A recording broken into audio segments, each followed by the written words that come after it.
ہمیں چاہیے کہ ہم اللہ کے نبی صلی اللہ علیہ وسلم کی پیاری حدیثوں کو پڑھا کریں. انہی حدیثوں میں سے جب اللہ کے نبی صلی اللہ علیہ وسلم سے محبت ہوگی، پھر آپ کے باتوں سے محبت ہوگی، اور آپ کے حدیث پڑھنے میں دل جمعی ہوگی، دل میں خوشی حاصل ہوگی. میں آپ صلی اللہ علیہ وسلم کی ایک پیارے حدیث سناتا ہوں جس میں آپ نے بہت قیمتی باتوں کی طرف اشارہ فرمایا جن پر عمل کرنے سے ہم کامیاب ہو سکتے ہیں. ہم کامیاب ہو سکتے ہیں. ترمذی شریف کی حدیث ہے، صحیح حدیث، بالکل کوئی انکار نہیں کر سکتا ہے. حضرت ابو ہریرہ رضی اللہ تعالیٰ عنہ اس حدیث کے راوی ہیں، اس حدیث کو بیان کرتے ہیں، جو بہت ہی جلیل القدر صحابی ہے. حضرت ابو ہریرہ رضی اللہ تعالیٰ عنہ فرماتے ہیں کہ رسول اللہ صلی اللہ علیہ وسلم نے ایک مرتبہ ارشاد فرمایا، کون ہے جو مجھ سے یہ باتیں سیکھے؟ یعنی اللہ کے نبی صلی اللہ علیہ وسلم کچھ قیمتی باتیں بتلانا چاہتے تھے تو صحابہ کرام موجود تھے، بیٹھے ہوئے تھے. پیارے حبیب صلی اللہ علیہ وسلم نے مجمع میں اعلان فرمایا، کون ہے کہ میں اب قیمتی باتیں بتلانے والا ہوں جو اس پر عمل کرے. ہاں، ایسا نہیں کہ بس سن لیا اور چلا گیا، نہیں، شرط بتلائے کون ہے جو میری باتوں کو غور سے سنے اور اس پر عمل کرے.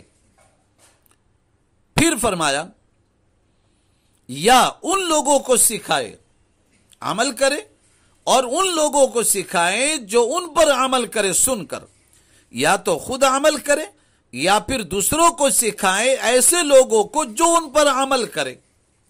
تو اس سے یہاں یہ بات بھی سمجھنی چاہیے کہ اس امت کے لیے دو کام ہیں، ایک تو خود سیکھے عمل کرے، اور دوسرا کام دوسروں کو سکھائے اور اس پر عمل کی ترغیب دے. بہرحال یہ اعلان سننے کے بعد حضرت ابو ہریرہ رضی اللہ تعالی عنہ خود فرماتے ہیں کہ یا رسول اللہ صلی اللہ علیہ وسلم، میں تیار ہوں آپ کی ان باتوں کو غور سے سننے اور عمل کرنے، اس پر میں تیار ہوں. اس کے بعد آپ صلی اللہ علیہ وسلم ارشاد فرماتے ہیں، اور حضرت ابو ہریرہ خود فرماتے ہیں کہ حضور صلی اللہ علیہ وسلم نے میرا ہاتھ اپنے مبارک ہاتھ میں لیا، یعنی توجہ کے لیے. جیسا ہم کوئی خاص بات کرنا چاہتے ہیں تو اس کی طرف خاص نگاہ سے دیکھتے ہیں، یا پھر اس کے کاندھے پر ہاتھ رکھ کے، یا پھر اس کا ہاتھ پکڑ کر کے. ہاتھ اس لیے پکڑتے ہیں کہ تاکہ اس کی توجہ دوسری طرف نہ جائے. اب میں جو بات کہوں اس کو غور سے سنیں، اس کو غور سے سنیں. تو حضرت ابو ہریرہ رضی اللہ تعالیٰ عنہ فرماتے ہیں کہ اللہ کے نبی صلی اللہ علیہ وسلم نے میرا ہاتھ پکڑا اور پکڑ کر کے مجھ سے وہ باتیں بتلائی، اور فرمایا کہ حرام سے بچو، حرام سے بچو.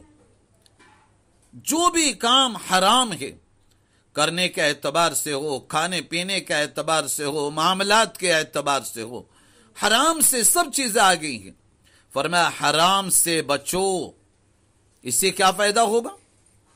اس کا فائدہ یہ ہوگا کہ تم سب سے بڑے عبادت گزار بن جاؤ گے. ہر آدمی چاہتا ہے کہ میں اللہ کا عبادت گزار بن جاؤں، اللہ کا قرب حاصل کر لوں. فرمایا تمہاری یہ عبادت اللہ کی بارگاہ میں جب قبول ہوگی جب تم حرام سے بچو گے. تو مطلب یہ ہے کہ حرام سے بچو، تم عبادت گزار بن جاؤ گے. تو عبادت گزار بننے کے لیے حرام سے بچنا ضروری ہے. جب تک حرام سے نہیں بچو گے، عبادت کی محبت، عبادت کا شوق ہمارے دل میں نہیں آئے گا. تو سب سے پہلی بات بتلائی کہ حرام سے بچو. اس کے بعد ارشاد فرمایا کہ اللہ تعالی نے جو کچھ تمہیں دیا ہے اس پر راضی رہو. آج ہر آدمی کے دل میں یہ تمنا ہے کہ میں مالدار بن جاؤں، میں مال والا بن جاؤں، اور تھوڑے ملنے پر شکوہ، ناراضگی اظہار ظاہر کرتے ہیں، ناراضگی کا اظہار ہوتا ہے۔ اللہ کے نبی صلی اللہ علیہ وسلم کے ارشاد پر غور کریں کہ اللہ تعالیٰ نے جو کچھ تمہیں دیا ہے اس پر راضی رہو، اس پہ شکوہ شکایت نہ کرو، غم کا اظہار نہ کرو۔ اس کا فائدہ کیا ہوگا؟ تم سب سے بڑے غنی بن جاؤ گے، یعنی سب سے زیادہ مالدار بن جاؤ گے۔ اس عمل کے صدقے میں جب یہ صفت تمہارے اندر آئے گی کہ جو کچھ اللہ نے دیا ہے بس اس پر راضی ہیں، کوئی شکوہ شکایت اللہ کی بارگاہ میں نہیں ہے کہ یا اللہ تو نے اس کو اتنا بڑا مالدار بنایا اور مجھے غریبی کے حالت میں رکھا، یا اللہ مجھ سے کیا غلطی ہوگی، ایسی کوئی شکایت ہرگز نہ کریں، بلکہ شکر گزار، اے اللہ آپ کا کرم، آپ کا احسان، آپ کا شکر ادا کرتا ہوں، اللہ آپ نے مجھے اتنا دیا ہے، اس حالت میں مجھے رکھا، اللہ آپ کا کرم ہے، شکر ادا کرتا رہے۔ اور اللہ کا وعدہ ہے لئن شکرتم لازیدنکم، فرمایا جب تم شکر گزاری کرو گے تو اللہ تعالیٰ تمہیں اور زیادہ دیں گے، اللہ تمہیں اور زیادہ دیں گے۔ تو شکر گزاری والی صفت اپنے دل کے اندر ہونی چاہیے، اور تھوڑے مال پر راضی رہنا یہ بھی امت محمدیہ کی صفت ہونی چاہیے۔ وہ حضرات جو اللہ کے نبی سے، اللہ سے محبت کرنا چاہتے ہیں، یہ چند اوصاف ان کے اندر ہونے چاہیے۔ تو دوسری بات یہ فرمائی کہ اللہ نے جو کچھ دیا اس پر راضی رہو، اس پر شکوہ شکایت نہ کرو، اس سے فائدہ یہ ہوگا کہ تم سب سے بڑے مالدار بن جاؤ گے۔ اللہ ایک نہ ایک وقت وہ موقع عطا فرماتے ہیں۔ تیسری چیز فرمائی اپنے پڑوسیوں کے ساتھ اچھا سلوک کرو، اپنے پڑوسیوں کے ساتھ اچھا سلوک کرو، کسی سے کوئی برا خیال اپنے دل میں نہ رکھو، کسی پڑوسی کو نہ ستاؤ، جو حقوق ہے اس کو برابر ادا کرو۔ اس سے فائدہ کیا ہوگا؟ اس سے فائدہ یہ ہوگا کہ تم حقیقی مومن بن جاؤ گے، حقیقت میں ایمان والے بن جاؤ گے، ایسے بنو گے کہ اللہ تم کو پیار کرنا شروع کر دیں گے، اور جو تم مانگو گے اللہ وہ دینا شروع کر دیں گے۔ حقیقت میں اگر ہم مومن بننا چاہتے ہیں تو اپنے پڑوسیوں کے ساتھ اچھا سلوک کریں، ان کو برا بھلا نہ کہیں، ان کی برائی نہ کریں، ان کے عیبوں کو چھپائیں، ان کے ساتھ حسن اخلاق سے پیش آئیں، خندہ پیشانی سے پیش آئیں۔ فرمایا کہ تم اس صفت کی وجہ سے مومن، حقیقی مومن بن جاؤ گے۔ ماشاءاللہ کتنی قیمتی باتیں۔ اور پھر فرمایا چارہویں بات، جو اپنے لیے پسند کرتے ہو وہی دوسروں کے لیے بھی پسند کرو۔ اپنے لیے ہم جنت کو پسند کرتے ہیں کہ اللہ تعالیٰ مجھے جنت میں موقع نصیب فرمائے، اس کی وجہ سے نماز بھی پڑھتے ہیں، ذکر بھی کرتے ہیں، قرآن کی تلاوت بھی کرتے ہیں، صدقہ خیرات بھی کرتے ہیں، اور یہ اوصاف جو ہمارے ابھی سامنے آئے ہیں یہ اچھی بات ہے، وہ بھی ان پر بھی عمل کرتے ہیں۔ فرمایا کہ یہ دوسروں کے لیے بھی پسند کرو، چاہے کہ میرے پڑوسی اس طرح نمازی بن جائیں، وہ بھی قرآن کے پڑھنے والے بن جائیں، وہ بھی اخلاق حسنہ والے بن جائیں، وہ بھی برائیوں سے دور ہو جائیں، تو جو چیز اپنے لیے پسند کرتے ہو وہ دوسروں کے لیے بھی پسند کرو۔ یہ چارہویں باتیں، یہ بہت اچھی باتیں۔ عزیزان ملت، چار باتیں ہمارے سامنے آ چکی ہے۔ فرمایا جب اس کام کو کرو گے تو کیا ہوگا؟ کامل مسلمان بن جاؤ گے، پکے مسلمان بن جاؤ گے۔ یہ چارہویں بات ہے۔ اور پانچویں بات یہ بتلائی، پانچویں بات اچھا غور سے سنو، فرمایا زیادہ نہ ہنسا کرو، زیادہ نہ ہنسا کرو۔ کیوں؟ اس لیے کہ زیادہ ہنسنے سے دل مردہ اور کمزور ہو جاتا ہے، دل کمزور اور مردہ ہو جاتا ہے، ہاں کمزوری آتی ہے، ہاں اس لیے ہم زیادہ نہ ہنسا کریں۔ اللہ کے نبی صلی اللہ علیہ وسلم کبھی اپنی زندگی میں کھل کھلا کر نہیں، بس مسکرائے کرتے تھے۔ عزیزان ملت، ہمیں چاہیے کہ ہم اللہ کے نبی صلی اللہ علیہ وسلم کی پیاری باتوں پر غور و فکر کیا کریں، غور و فکر کیا کریں۔ یہ بہت اچھا کام ہے۔ اللہ کے نبی صلی اللہ علیہ وسلم سے سچی محبت جب ہوگی تو پھر آپ کی ان باتوں پر یقین آئے گا، اور ایسی پیاری باتوں کو سن کر ان پر عمل کرنا ہمارے لیے آسان ہوگا، اور پھر اللہ کی اور اللہ کے نبی صلی اللہ علیہ وسلم کی سچی محبت ہمارے دل میں آئے گی۔ یہ 5 باتیں جب ہمارے اندر آ جائیں گی، ان پر عمل کرنے والے بن جائیں گے، پھر انشاءاللہ یاد رکھیں ہم کامل مومن بنیں گے، عبادت گزار بنیں گے، کامل مسلمان بنیں گے، برائیوں سے بچنے والے بنیں گے، دنیا میں اللہ سکون کی زندگی دیں گے، اور لوگوں میں عزت ہوگی۔ یاد رکھیں میرے بھائیوں، حقیقت میں ہمیں لوگوں میں عزت والا بننا ضروری نہیں ہے کہ لوگ ہمیں عزت والا کہیں، بڑا کہیں اور ہماری تعریف کریں، یہ مقصد نہیں ہے، لیکن اللہ ان کاموں کے بدلے میں خود عوام میں اس کی عزت قائم کرے، ان اعمال کے بدلے میں۔ اس لیے میرے بھائیوں، بس میں اتنی ہی باتوں پر اکتفا کرتا ہوں۔ دعا ہے کہ اللہ تبارک و تعالی ہم سبھی کو اللہ کے نبی صلی اللہ علیہ وسلم کی سچی محبت عطا فرمائے، اللہ کے مبارک دین سے ہمیں سچی محبت عطا فرمائے، پیارے حبیب صلی اللہ علیہ وسلم کی پیاری باتوں کو پڑھنے اور سننے اور ان پر عمل کی توفیق عطا فرمائے۔ وآخر الدعوانا الحمد للہ رب العالمین۔ السلام علیکم ورحمۃ اللہ۔